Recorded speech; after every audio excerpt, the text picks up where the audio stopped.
Shopping মলের ভেতরেই এক কর্মীর ঝুলন্ত দেহ উদ্ধারকে কেন্দ্র করে ব্যাপক চাঞ্চল্য ছড়ালো পূর্ব মেদিনীপুর জেলার এগরা শহরে। মৃত যুবকের নাম তাপস সাউ, বয়স 22 বছর।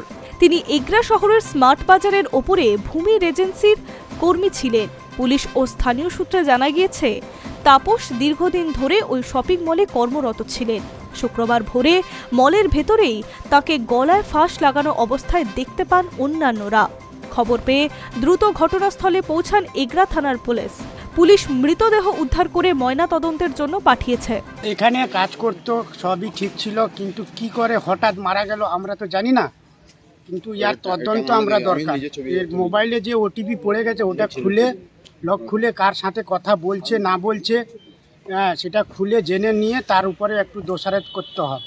আমরা থানায় কমপ্লেন নিশ্চয়ই করা হয়েছে, আরও করব।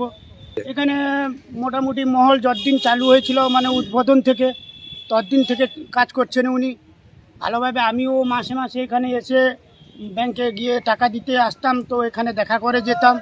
দেখা করে গিয়ে সবাই সঙ্গে এখানে দেখা করে খাওয়া দাওয়া করে আমিও যেতাম। সবাই ভালোই ছিল, ঠিকই ছিল, কিন্তু কি পরিস্থিতি হলো আমরা কোনো বুঝতে পারছি না। এখন যে আমরা আমার নিজের ভাই, আমার কাকু আর কাকিমাকে যে কি করে সামলাবো সেটা আমরা ধৈর্য রাখতে পারছি না।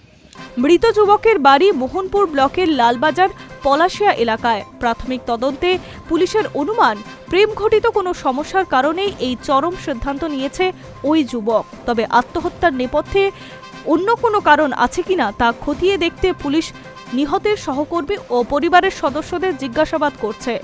শপিং মলের মতো একটি জনবহুল এবং সুরক্ষিত স্থানে এই ধরনের ঘটনা ঘটায় এলাকায় শোকের ছায়া নেমে এসেছে।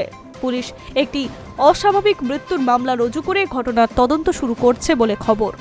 High news network.